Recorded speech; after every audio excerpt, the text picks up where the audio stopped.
자, 이번에는 우리가 몰입을 촉진하는 요인이 뭐냐. 예? 그래서 몰입을 이렇게 촉진시키는 그 요인에 대해서 생각을 해보려고 해요. 그리고 몰입을 촉진하려면 분명한 목표가 있는 활동과 즉각적인 피드백이 주어지는 활동이다. 자, 분명한 목표. 사람은 이 목표가 있으면 여기에서 몰입을 할 수 있다는 거죠. 그 우리가 왜 목표를 세웁니까? 목표를 세운다는 것은, 목적과 목표를 세운다는 것은 내가 그것을 이루고자 하는 그 방향 설정을 하는 거잖아요. 그렇죠? 그래서 목표를 세운다는 것은 내가 그쪽으로 방향 설정. 이 방향 설정이 이루어진다는 거예요. 자, 그래서 방향 설정이 이루어지게 되니까 내가 어떤 그 목표를 향해서 그쪽으로 계속 간다는 거예요. 자, 이 방향 설정을 다른 말로 목적이라고도 할 수 있어요. 목적. 자, 그래서 방향 설정을 목적이다. 이렇게도 생각할 수 있는 거예요. 그래서 사람이요, 목적이 분명하면, 목적이 정해지면 사람은 어떻게 가더라도 그 방향으로 가게 돼 있다. 그리고 그 목표가 설정된 사람은, 우리가 내비게이션에서도 우리가 이제 그 목적지 있잖아요. 목적지를 설정하게 되면 차가 어느 방향으로 가든지 화살표는 항상 목적지를 향하게 돼 있다. 그래서 언젠가는 그 목적지에 도달하게 되는 거죠. 그래서 사람이 분명한 목표가 있는 사람은 조금 천천히 가도 되는 거예요. 좀 늦게 가도 되는 거예요. 좀 쉬었다 가도 되는 거예요. 그런데 왜냐하면 언젠가는 그 목표한 지점에 도달하기 때문입니다. 조금 일찍 도달하면 늦게 도달하는 그 차이지, 목표만 정해지면 언젠가는 그곳에 골입한다는 거죠. 자, 그런데 문제는 목표가 정해지지 않으니까 굉장히 왔다 갔다 하고 시간 낭비하고, 또 목표가 없다 보니까 그냥 더 바쁠 수도 있는 것이고, 저 목표가 정해진 사람은 이렇게 정착을 하게 되잖아요. 이 자리를. 그런데 목표가 없으니까 정착이 불가능하고 방황을 한단 말이에요. 자, 그래서 우리는 이 목표는 방향 설정을 잘해준다. 자, 그 다음에 즉각적인 피드백이 이루어지죠. 바로, 자, 당신은 이렇게 지금 하고 있다. 그러면, 자, 이것이 내 목표가 아니야. 목표가 아니면 바로, 이건 아니네. 바로 설정을 하고, 피드백이 바로바로 이루어져서 항상 목표를 위주로 해서, 목표를 중심으로 해서 나아가는 거죠. 그 인생을 살면서 그 목표가 여러분의 어떤 꿈일 수도 있는 것이고, 그 목표가 또 그 목표가 여러분을 어떻게 동기부여를 할 수도 있는 것이고, 또 여러분들이 이미 그 목표를 정해놨기 때문에 언젠가는 여러분이 최고 마지막에 이루고자 하는 어떤 소원이라고 볼 수도 있다 이거죠. 그래서 분명한 목표가 있어야 된다. 그래서 그 목표가 있으려면은 내가 하고자 하는 어떤 타켓, 이 타켓을 목표라고 하잖아요. 그래서 이 타켓이 있어요. 우리가 화살을 쏠 때 타켓이 없으면 아무데나 쏠 수밖에 없잖아요.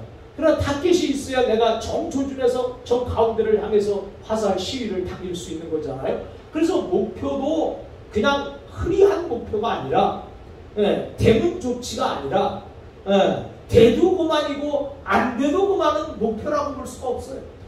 그래서 분명한 목표가 있는 활동이라는 거예요. 그래서 목표가 분명한 사람이 몰입도 잘한다는 거예요.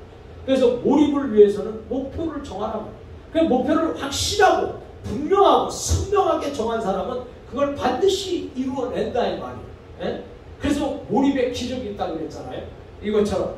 그 다음에 두 번째, 목표 상태를 촉발하기 위해서는 몰입 상태를 촉발하기 위해서는 개인의 기술 수준, 내가 기술이 있어야 되잖아요. 그 기술이 어느 정도냐, 기술 수준과 또 과제가 난이도, 과제가 또 이제 어떤 걸 어렵기도 하고 이런 것들, 자, 이런 어려운 과제들, 이런 것들이 적절한 균형을 이루는 것이다. 그랬어요. 그러니까, 자, 내 개인의 기술 수준, 그 다음에 과제 난이도, 자, 이런 것들이 적절하게 균형을 이룰 때 몰입 상태를 몰입 상태를 우리가 이제 촉발하게 되는 것이잖아요. 그래서 동기부여가 되는 거잖아요. 자, 그 다음에 일시적으로 자주 경험하는 단순한 몰두 경험을 우리가 가벼운 몰입이라고 해요. 가벼운 몰입. 그러니까 일시적이고 또 자주 경험하는 단순한 몰두 경험. 이런 건 이제 가벼운 몰입이죠. 왜냐하면 맨날 해봤기 때문에 또 경험이 있기 때문에 이것은 가벼운 몰입 속에 들어간다. 흔히 이러한 작은 몰입 경험으로부터 강렬한 몰입으로 발전할 수가 있다는 거죠. 자, 그래서 우리는 이 사람에게 있어서 성취라고 하는 거예요. 이 성취는, 자, 성취는 계속해서 성취를 향해서 나아가는 거예요. 그래서 이긴 사람은 또 이기려고 해요. 성공한 사람은 또 성공하려고 해요. 그래서 이것이 바로 이제 이렇게 강렬한 몰입으로 발전을 하는 거죠. 그러니까 작은 것을 이긴 사람은 또 그것보다 더 큰 목적을 세운단 말이죠. 더 큰 목적을 세우고 또 그것도 이루는 거야. 그런데 이게 이제 작은 것에 실패를 많이 한 사람은 큰 것에 대해서 두려우니까 실패할까봐, 안 될까봐. 그러니까 전부 아무래도 소극적으로 할 수밖에 없는 거잖아요. 그래서 우리는 이 경험을 많이 해야 되는 것이 뭐냐면, 사람이 경험을 통해서 내가 그때 이걸 이렇게 했다. 이번에도 그걸 그렇게 하면 되겠지. 자, 이런 자신감이 생기는데 경험이 없으면 내가 이거 처음에 하는 것이기 때문에 굉장히 두렵고 떨리기도 한단 말이죠. 자, 그래서 우리가 이 가벼운 몰입, 작은 성공, 이것은 우리에게 굉장히 중요한 거예요. 근데 처음부터 이 사람이 작은 성공을 계속 하다 보면 점점 커져서 나중에 큰 성공도 할 수 있는데, 작은 성공을 아예 하지 않고 이걸 경험하지 않으면 갑자기 어떻게 큰 성공을 경험할 수 있겠어요? 그러니까 우리는 항상 어떤 것을 내가 목표를 정하고 처음부터 큰 거를 정하면 안 되겠지. 처음부터 작은 것을 정해서 그걸 또 이루고, 또 작은 것을 정해서 또 이루고, 그거보다 좀 더 큰 거 이루고 하면은 이 사람은 참 몰입이 잘 되는 사람이란 말이에요. 근데 내가 작은 것에서 실패하면 큰 것에도 실패할 수밖에 없는 거죠. 그래서 사람은 작은 것에서 성공을 할 수 있어야 되는 거예요. 여러분이 어떤 꿈을 너무 크게 가지면 그건 불가능하죠. 그러나 하다못해 금년에는 내가 이거를 하겠다. 아니면 또 내년까지는 내가 이거를 하겠다. 이렇게 작은 것을 여러분이 목적을 두고 목표를 둔다고 하면은 그것을 이루었을 때, 이제 이걸 이루었으니까 더 큰 것을 향해서 이렇게 해서 인생에 있어서 이루고자 하는 일이 몰입을 통해서 많이 성취할 수 있는데, 이 작은 것을 우습게 알거나 또 작은 것을 아무렇게나 생각한다거나 또 작은 것에 대해서 관심이 없다거나 이런 사람은 절대로 큰 것을 이룰 수 없다. 그래서 이 가벼운 몰입에서부터 강렬한 몰입으로 발전이 이루어진다는 거죠. 그래서 우리는 이 몰입을 촉진시키는 요인을 생각해 봤습니다. 자, 그 다음에 이 몰입을 촉진시키는 요인 가운데 이제 열정적 관여가 있어요. 자, 아까 여기 이제 우리가 몰입을 촉진시키는 요인을 지금 생각했고, 자, 이번에도 열정적 관여다. 그 열정적 관여, 즐거운 몰두 상태와 주관적 중요성을 경험하면서 세상에 적극적으로 임하는 태도, 이걸 이제 열정적 관여라고 하죠. 그 사람이 이 열정이라고 하는 것은 굉장히 중요한 거예요. 그래서 사람은 말이죠. 이 사람이 변화된다는 것이 쉬운 일이 아니에요. 그러면 사람을 변화시키는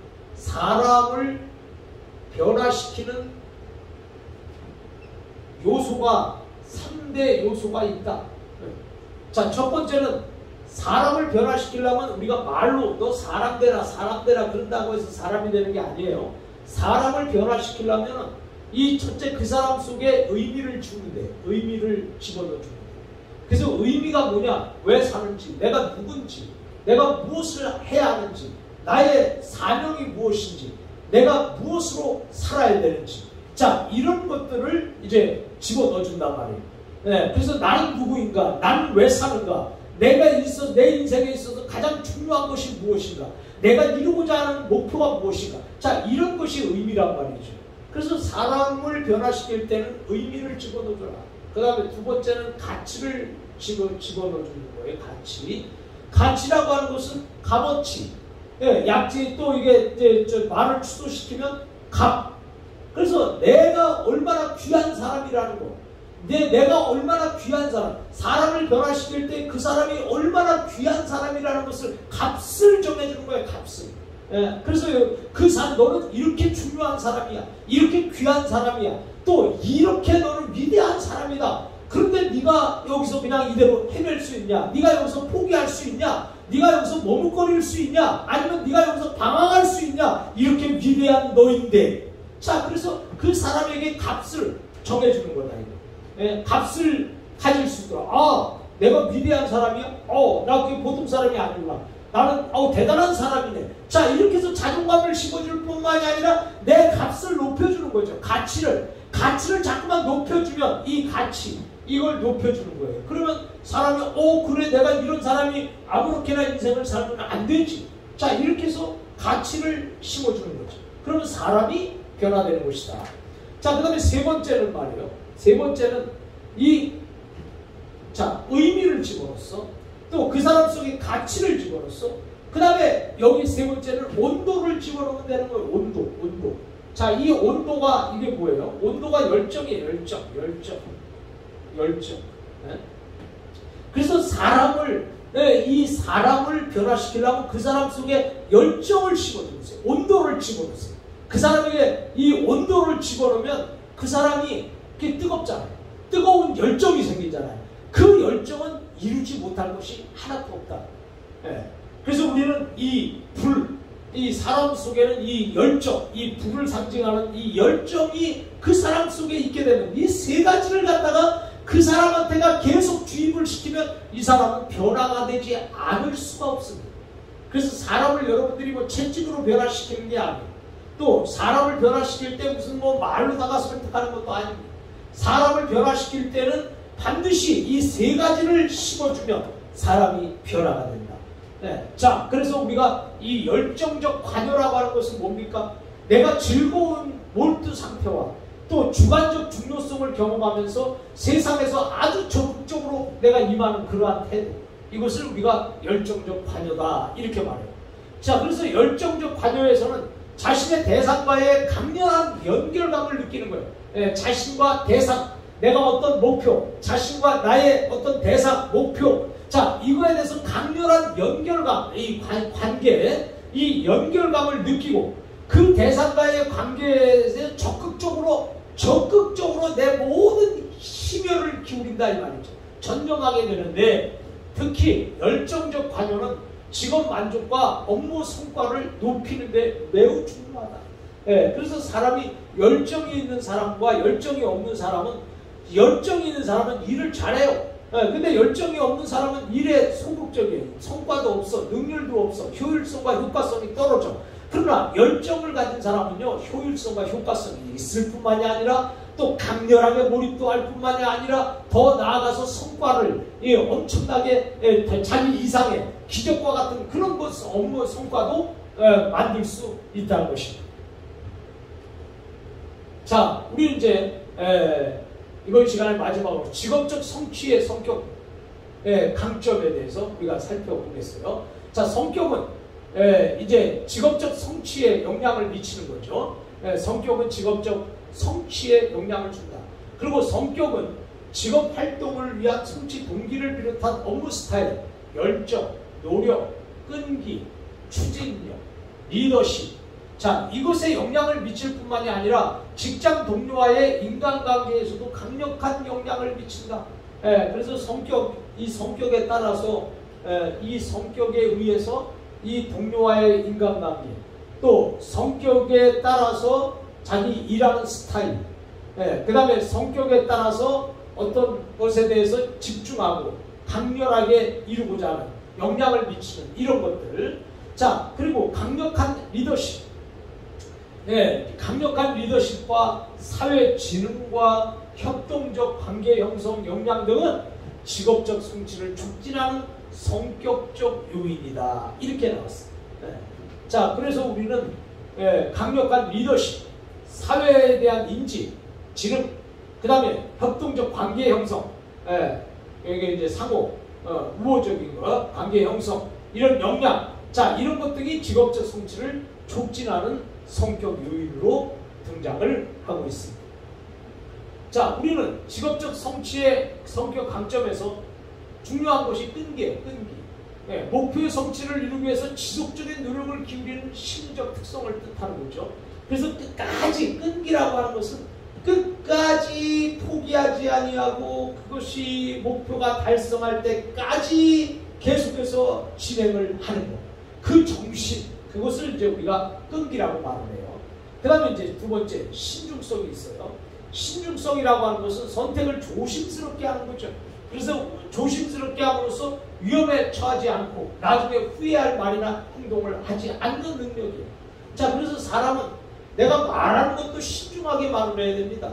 친구와의 관계에서도 말 한마디 때문에 친구 관계가 깨어질 수 있고, 또 인간관계에서도 말 한마디 때문에 인간관계가 깨어질 수 있어요. 그렇기 때문에 우리는 내가 어떤 것을 선택할 때도 내가 정말 선택을 잘함으로 내가 성공할 수 있고, 또 선택을 잘 못함으로 말미암아서 내가 실패도 할 수가 있는 거예요.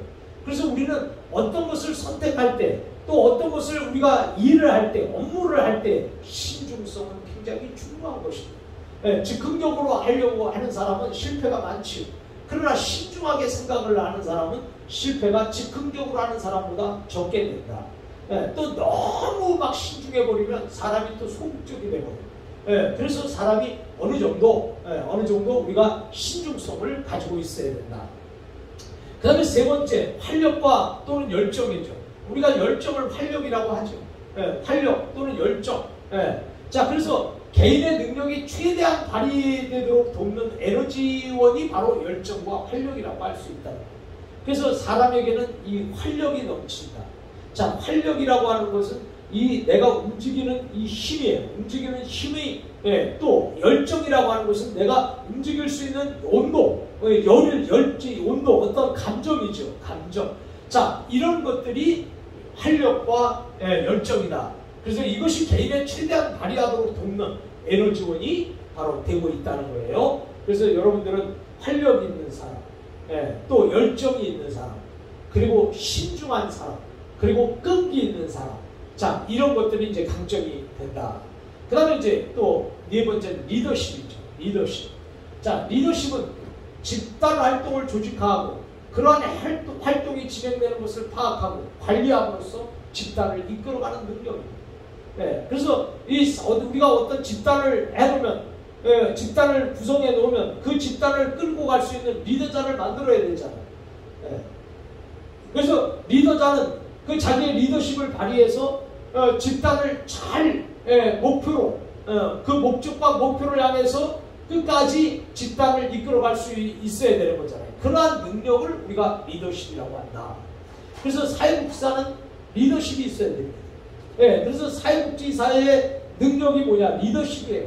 왜냐하면 사회복지사는 우리가 사회복지사를 우리가 기관에 들어갔을 때, 사회복지사가 이제 취업을 하지 않습니까? 기관에 들어갔을 때 사회복지사는 뭐냐? 어떤 사람이냐? 사회복지사의 역할을, 기관에서의 역할은 첫 번째는 사회복지사는 행정 전문가입니다. 행정 전문가. 행정 전문가라는 거예요. 자, 행정이라고 하는 게 뭐냐? 조직에서 모든 조직을 만들어 놓잖아요. 그러면 그 조직만 구성해 놓으면 조직이 돌아가진 않아요. 그래서 그 조직의 리더자를 만들어야 돼. 리더자. 자, 리더자를 세워놓으면 그 리더자의 생명은 리더십이 되겠죠. 자, 그러면 리더자는 자기 마음대로 그 조직을 끌고 가는 것이 아니라 어떤 프로그램에 의해서 그 프로그램으로 인도하겠죠. 자, 그럼 그 프로그램을 우리가 전달 체계를 통해서 마지막에 어떤 결과, 평가를 얻어내는 것이다. 그래서 우리가 행정이라고 하는 것은 조직에서 리더자가 이 프로그램을 가지고 전달 체계를 통해서 평가를 얻어내는 것이 행정이다. 자, 그러면 이 조직에서 끝에 이 평가까지, 이 평가를 다른 말로 성과라고도 할 수 있어요. 성과. 자, 그러면 조직에서 성과를 내는 전문가라는 거예요. 행정 전문가라는 뜻이. 그래서 조직에서 성과를 내는 전문가, 행정 전문가. 이것이 이제 사회복지사란 말이에요. 그래서 여기 그 다음에 사회복지사를 우리가 또 두 번째 뭐라고 합니까? 중간 관리자라고 하잖아요. 중간 관리자. 중간 관리자. 자, 사회복지사가 직장에 들어갔어. 그 가보니까 위에 사장님이 계셔. 밑에는 직원들이 있어.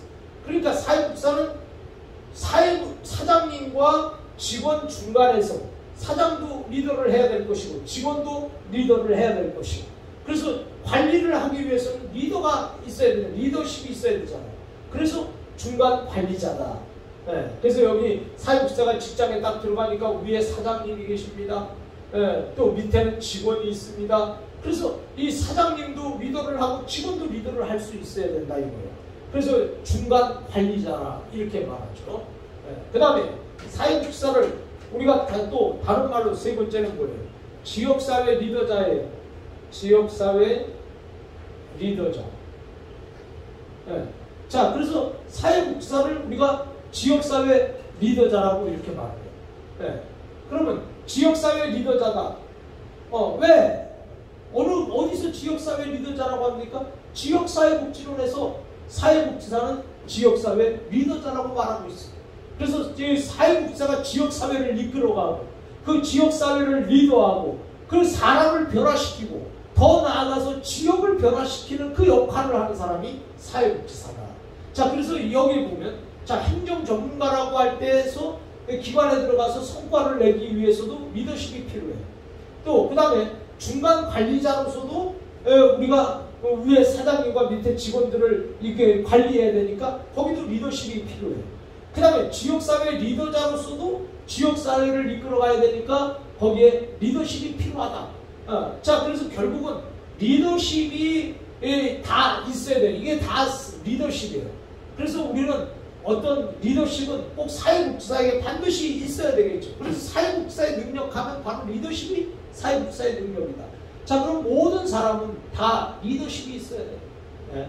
그 모든 사람, 부부간에도 리더십이 있는 부부, 그러니까 리더십에 따라서 부인이 리더십이 있으면 남편이 부인 쫓아가고 또 남편이 리더십이 있으면 부인이 남편 쫓아간단 말이죠.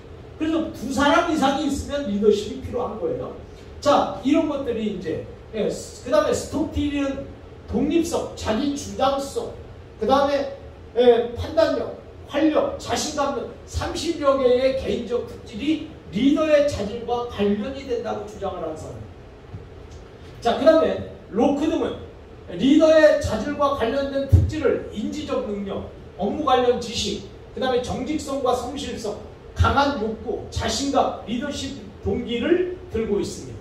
그 다음에 유쿠르이라고 하는 사람은 정서적 안정성, 높은 에너지 수준, 내적 통제 소재, 그리고 성취 지향성, 개인적 성실성, 그 다음에 사회적 권력 추구 성향, 그 다음에 스트레스 저항력 등을 열거하고 있습니다. 자, 이렇게 해서 이제 우리는 여섯 번째로 창의성에 대해서 생각을 해보겠습니다. 창의성의 개념이라고 하는 것은 현대사회는 창의성이 직업적 성취를 위해서 중요한 능력을 가지고 있다. 그래서 창의성이 있어야 돼요. 창의성은 새로운 것을 추구하고 만들어내는 지적인 능력이죠. 그래서 우리는 이 창의성을 다른 말로 끼라고 할 수 있어. 끼. 저 사람 끼가 있어. 끼. 이런 것들이 이제 안 좋게 말하면 끼지만 이걸 또 좋게 말하면 창의성이에요. 그래서 창의성이라고 하는 것은 끼라고 하는 것은 그 사람만이 갖고 있는 특유의 어떤 것이다 이거죠.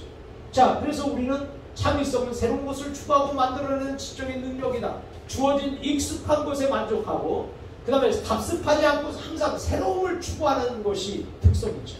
그래서 21세기의 현대 사회에서도 창의성은 개인과 성공과 사회적 발전에서 가장 중요한 자산이고 원동력으로 여겨진다는 거예요. 자, 창의성에는 요소가 있습니다. 사고과정 5단계에서 이 웰라스라고 하는 사람이 1단계, 준비 단계, 부화 단계, 예견 단계, 통찰 단계, 검증 단계 이렇게 5개를 내놓고 있습니다. 자, 그 다음에 창의성에는 3가지 요소가 있는데 에버빌이라고 하는 사람이 지식과 경험, 첫째는 지식과 경험이 있어야 되고, 두 번째는 내재적 동기가 있어야 되고, 세 번째는 창의적 사고력이 있어야 된다. 이렇게 말해요. 자, 그래서 우리는 이 창의성에 대해서 창의적 사고 기법, 브레인스토밍 기법이 있고요. 이 브레인스토밍이라는 두뇌를 뜻하는 단어예요. 그래서 브레인과 폭풍을 뜻하는 단어, 스토밍이 결합해서 만들어진 합성어로 끊임없이 아이디어를 쏟아내는 방법을 브레인스토밍이라고 하고요.